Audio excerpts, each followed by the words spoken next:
Okay, in this video, this is going to be a chapter review of what we've learned so far, and you will be having an assessment that looks just like this but different numbers. So I'm going to show you today the printed version just to get through it a little bit quicker.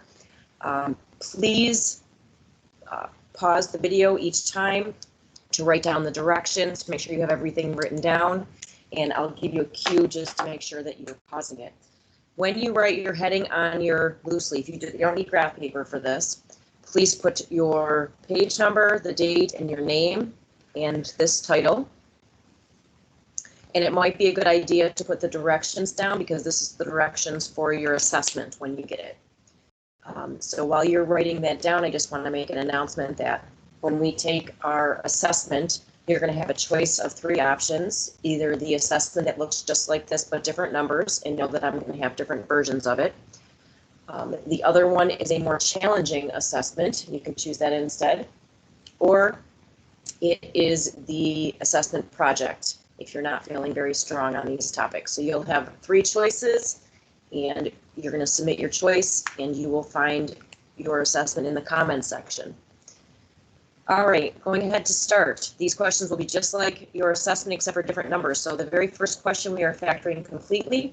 So at this point, you want to write all of these examples down, and I'm going to go ahead and start. So please pause if you need to write these down. The directions say to factor completely. That does not mean to solve. So all we're doing is factoring. So if you look, you always look for a GCF first. The first question, there's no GCF, but there's a power of 2. And if you notice, these are perfect squares.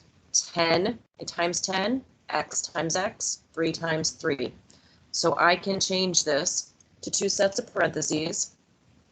What times itself gives you 100x squared? 10x and 10x. So I can put 10x in the front. What times itself gives you 9? That would be 3 times 3. So I'm putting 3's at the end.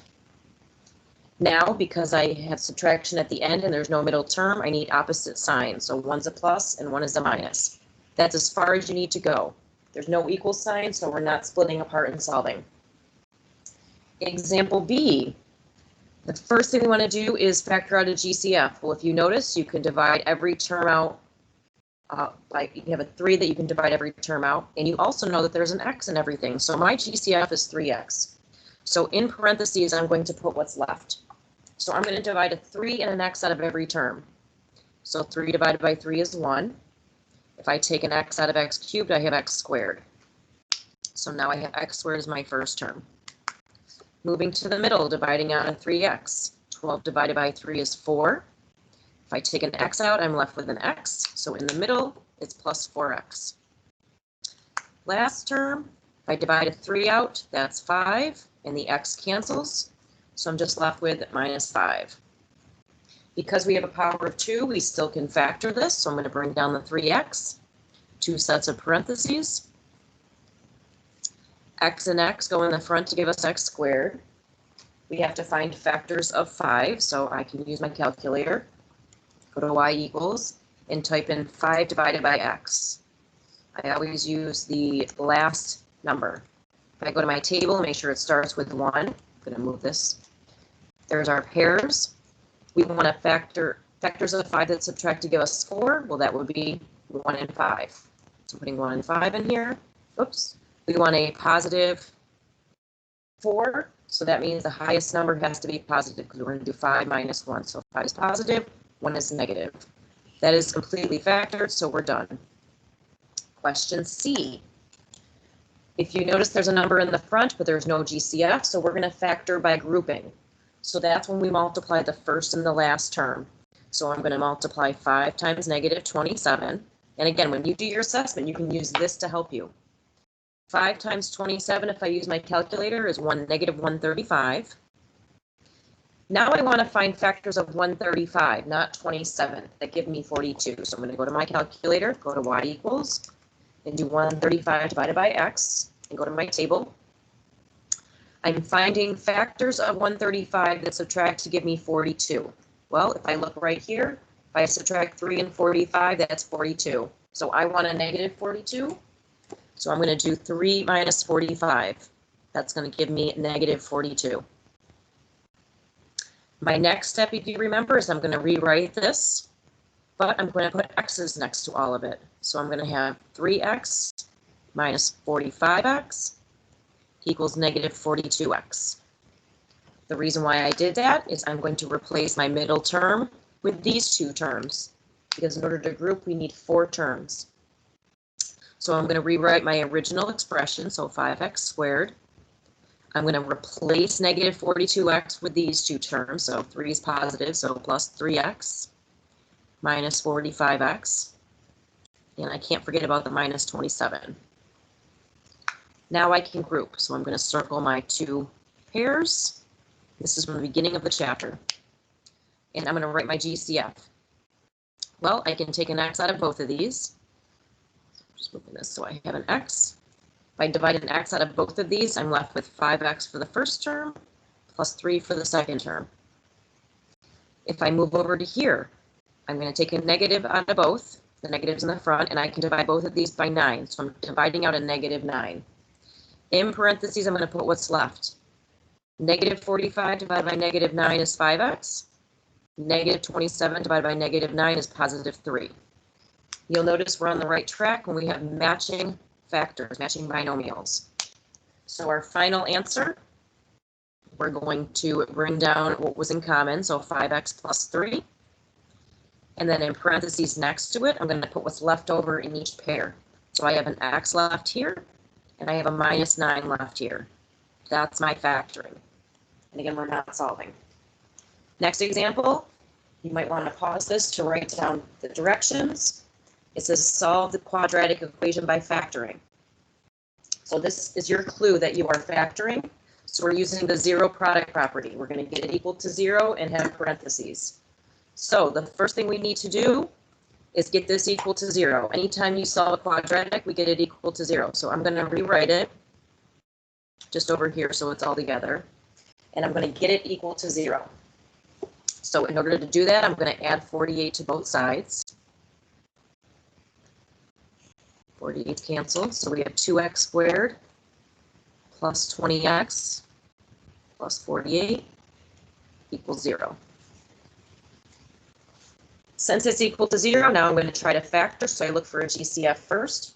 I can take a 2 out of everything, so I'm going to write a 2, big set of parentheses. Don't forget equals 0 at the end since we're solving. Now I'm going to divide a 2 out of everything. This 2 becomes a 1, so we have x squared. 20 divided by 2 is 10, so we have plus 10x in the middle. And 48 divided by 2 is 24, so we have plus 24 at the end. All right, so now I'm going to bring over my 2. I can still factor this, so I'm going to have 2 sets of parentheses. Don't forget equals 0 at the end since we're solving. So now I'm factoring, so x and x go in the front to give me x squared. I need factors of 24, so I'm going to go to my calculator, put a y equals and change that to 24 divided by x. I go to my table. I want factors of 24 that add up to 10. Well, the pair that adds up to 10 would be 4 and 6. So I'm going to use 4 and 6. Since I'm adding, they have to be the same sign, and we have a positive 10 in the middle, so that means both of our signs are plus. Now the last part. We're going to split these apart and set them equal to 0. 2 cannot equal 0, so we get rid of that number since it's just a number outside. Now we split them apart. X plus 4 equals 0. X plus 6 equals 0. I have to solve them both. So I'm going to subtract 4 from both sides. X equals negative 4. Subtract 6 from both sides. X equals negative 6. A way to check is you can go to y equals. You can type in the left side of the equation for y1, so 2x squared plus 20x. The right side of the equation for y2, negative 48. And if we did it right, if we go to our table, you'll see matching y's next to our answers. So one answer is negative 4. Notice I have negative 48s next to each other. And my other answer is negative 6. And notice I have negative 48s as well. Next example, it says solve the quadratic equation by completing the squares. So at this point, you can pause the video to write this down. I'm going to go right into it. When we're solving our quadratic equation by completing the square, we are using these 4 steps. So you can always put these on the side of your notes if you want. So right on the side so you have them. So step 1 is to find half of b. Your b is 10. So I'm going to do 10 divided by 2. I'll point this out just so we have it. That's our b value. 10 divided by 2 is 5. Step 2 is to square that. So I'm going to take 5 and square it. That gives me 25. Step 3 is to add and subtract that number. So I'm going to bring down the equation. So we have x squared plus 10x. Now I'm going to add 25 and subtract 25. And don't forget the rest of the equation. Plus 7 equals 0. Next step is to rewrite the first 3 terms as a perfect square. So I will bring that over here. So let me get my little post-it. So if I rewrite this, I have x, and then my first number was positive 5, so plus 5 goes inside. I can combine these 2 numbers. Negative 25 plus 7 is negative 18, so I have minus 18, and don't forget equals 0. Now we have to get the x alone by getting rid of the square, and the only way to do that is to get rid of the 18 first, so we're going to add 18 to both sides. You have to get the square alone. 18s cancel out, so I bring down the x plus 5 squared equals 0 plus 18 is 18. Now we need to get rid of the square. Well, the only way to get rid of the square is to do the square root on both sides. If we do that, we have the square and the square root canceling out. We're left with x plus 5 on the left. On the other side, you have the square root of 18, but we need to put plus or minus in the front. Now we have our 18. Next, we have to get the x alone, so we're going to subtract 5 from both sides. 5's cancel out. So we're left with x equals, now remember the number goes in the front, so negative 5 plus or minus the square root of radical 18. Move this over. The only issue with this problem, the directions say to simplify, and we need to do simplest radical forms. So if you think of your perfect squares are like 1, 4, 9, and so on. The perfect square that goes into 18 would be 9. And the way you can find your perfect squares, you can go to y equals. Let me fix this and bring it to 1. I go to y equals. If I want to find my perfect squares that go into 18, I do 18 divided by x, go to my table, and look in my y column to find the first perfect square that goes into it, and that would be 9. So I'm going to change it to 9 times 2. So this is the same as radical 9, radical 2. Square root of 9 is 3. So we're finally ready for our answer. We have x equals negative 5 plus or minus. Radical 18 becomes 3 radical 2. You can leave your answer like this, or you can separate it into 2 answers. You do not have to write this, I'm just showing you. You could have negative 5 plus 3 radical 2 and negative 5 minus 3 radical 2. So you can leave it as one answer with the plus and minus, or you can separate. Next question, we're solving using the quadratic formula. So you can pause your video to take that down. This is the longest part of the video. Okay, to use the quadratic formula, let me underline that. Anytime you're solving a quadratic equation, no matter what, no matter which way you're doing it, you have to get it equal to 0. So I'm going to subtract 1 from both sides. 1's cancel out. So we have 4x squared plus 8x minus 1 equals 0. Since it tells us to use the quadratic formula, that's what we have to use. So I'm going to put that over on the side in case you want to write it down as well. But here's our quadratic formula. X equals, really long fraction, negative b plus or minus the square root of b squared minus 4ac over 2a. So this is the formula that we are using. And of course, you can put that on your paper so you have it for your assessment. In order to use this, we need to know what A, B, and C are. So I'm going to write on the side A, B, C. Well, A is our first number, 4. B is our second number, 8. and C is our last number, -1. So if you want to point to them because you want to use this for your assessment, feel free to do that. All right, so now here we go. We're going to go ahead and plug these in. So here's my formula. So x equals, instead of -b, it's going to be negative with an 8, plus or minus. Underneath the radical, instead of b squared, it's going to be 8 squared. Instead of minus 4ac, it's going to be minus 4 times 4 times -1. Notice I'm extending the radical. Underneath, instead of 2 times a, it's going to be 2 times 4. Now we need to simplify this.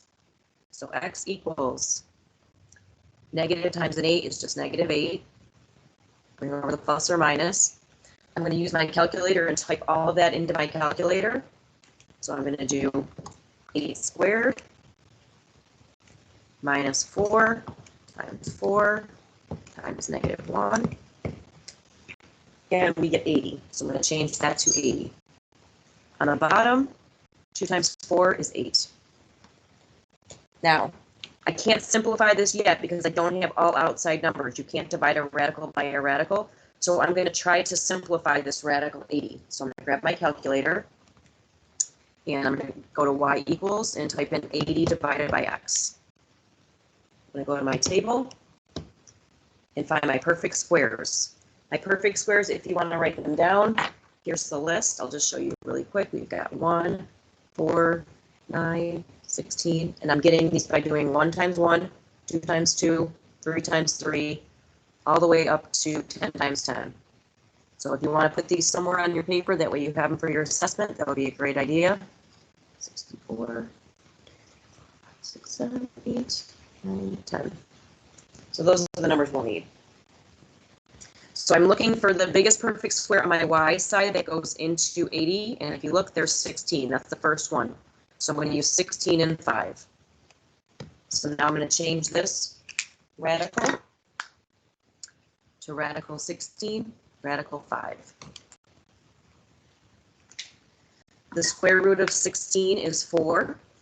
So now I'm going to rewrite this with replacing the radical 80 with this. So we have x equals -8 plus or minus 4 radical 5 over 8.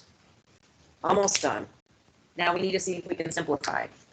All of the outside numbers can be divided by 4, so I'm going to do that. 8 divided by 8 is 2. I'm sorry, 8 divided by 4 is 2. -8 divided by 4 is -2. And 4 divided by 4 is 1. So now I'm ready for my answer. So we have x equals, on the top I have -2 plus or minus. I see 1 radical 5, but we don't need the 1, so just radical 5. And we have a 2 on the bottom. You can leave it like this, or you can separate it into 2 answers or 2 fractions. That is up to you. Next part, number 5. The rest will go a little bit quicker. I'm going to go ahead and flip and show you example 5. So example 5 says, write the function y equals x squared plus 10x plus 7 in vertex form. So take a second to write that down if you need to. And what we're going to do to write that in vertex form is we're going to complete the square again. So the first thing we're going to do is find half of b. So this b in the middle, that's our 10. So we're going to do 10 divided by 2. That's 5. Vertex form means it's going to look like completing the square. You'll see. Next step is to square that, so we're going to do 5 squared. That gives us 25. Third step is to add and subtract, so we're going to bring down the y equals. And the first 2 terms, x squared plus 10x. We're going to add and subtract 25, so plus 25 minus 25. And then don't forget the plus 7 at the end. So we're not solving here, we're just writing in vertex form. Now we're going to take these first 3 terms and make a perfect square of it. So y equals, in parentheses, I put down the x. The first answer was plus 5, so plus 5 goes inside, and don't forget to square it. Now we combine these 2, we get minus 18. That is vertex form. Why is it vertex form? Because the vertex would actually be, this would be -5, -18, opposite of the first, keep the second. The next part of the question goes with question 5, so I'm going to leave that for you to write down if you need to. So you can pause the video. It says, describe how the graph of y equals x squared is shifted to produce the graph of y equals x squared plus 10x plus 7. Well, if you remember our shifts, here's our rules for our shifts, so feel free to write this down if you need to. But this tells you if what you see is in here, then that's the shift. So feel free to pause. So if you look at this graph, or this equation, you see +5. Well, if you look at your rules, anywhere you see a plus inside the parentheses, that would be right here. That means you're shifting to the left. So this 5 inside means that you're shifting 5 units left. So describe how the graph of y equals x squared is shifted to produce this. You're going to write shifts 5 units left. And again, how I got that is I see a plus with a number inside the parentheses. So a plus with a number inside means we're shifting left. Now I see -18 at the end. So where you see subtracting at the end is right here. That means we're shifting down. Well, we're shifting down 18. So the next part you're going to write, shifts 18 units down. So based on adding and subtracting inside is whether you're shifting left or right. Based on if you're adding or subtracting at the end is whether you're shifting up or down. So there's your answer to question B. Question 6, and just so you know, there's 7 questions. Here's question 7. I'll give you a second to write that. I'm going to shift this up a little bit, and I know you can see my paper through. So let me read it after hopefully you've written this down. It says, if the domain of f of x is this, domain means your x values, and the range of f of x is this, that means your y values, then what is the domain and range of g of x equals this? So let me explain what this question is telling you. Your domain, your x's, so you have a function, your x's on the graph are going from -2 to 5. Your range, your y's, for this graph are going from 3 to 14 on your y-axis. So your domain is going from -2 to 5 on the x-axis, going across, and your range, your y's, will be going from 3 to 14. It's asking for the domain and range of your new function. So we're going to use these rules again. Actually, we don't even need them. Apologize. So it says f of -4. What that means, actually, I can put them up, sorry. Try not to make it as complicated for you. If you see subtracting inside the parentheses of any function, that means we're shifting to the right. So if you imagine on a graph that you are shifting to the right, you're really adding on. We always talk about the inside number would be the opposite of what you would think. So to figure out the domain of your new function, you're going to take your old domain. So you're just going to rewrite your old domain. The inside number applies. So you would take the opposite of the inside number. The opposite of -4 is +4. So what we're going to do is add 4 to both of these domain numbers to see where it shifted. Because subtracting 4 means the whole function shifted to the right. So we're adding 4. -2 plus 4 is +2. 5 plus 4 is 9. So that means our new function does not go from -2 to 5, but it goes from 2 to 9. So all you have to do is just bring down your little symbols, and this is your new domain. So again, we took our domain numbers, and you do whatever's on the inside. You see -4, you do the opposite. So I'm going to put a little note here. This is going to be the opposite, so we added 4. Feel free to write that. So that is going to be our domain. So I'm going to put that on the line. 2 is less than or equal to x is less than or equal to 9. To do our range, I'm going to take my range number. So let's bring that down. I'm just rewriting it. Our range is our y's. Remember, the outside number is telling us whether we're shifting up or down. So that's applying to the y value. So you're just going to do what you see. You see -9, that means we're going to subtract 9. So I just wrote subtract 9. So all we do is we're going to subtract 9 from both numbers. 3 minus 9 is -6. 14 minus 9 is 5. So that means our new range goes from -6 to 5. So I just need to bring down my little symbols. I'll explain that one more time after we write it.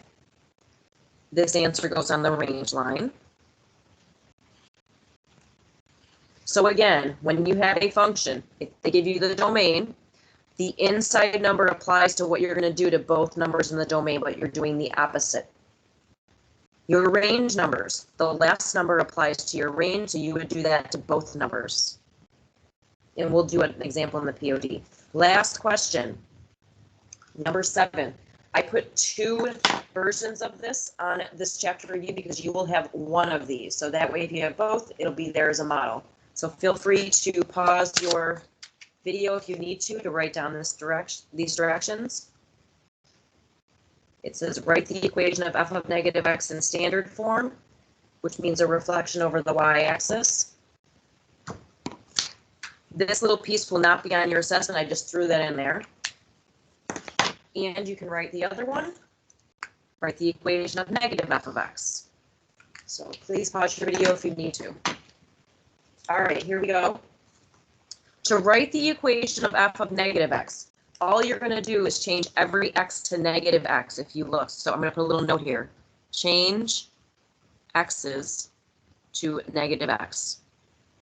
So that's all you're going to do for this one. So here we go. I'm going to change this to f of negative x. Every x becomes negative x. It says f of negative x. So instead of x squared, it's negative x squared.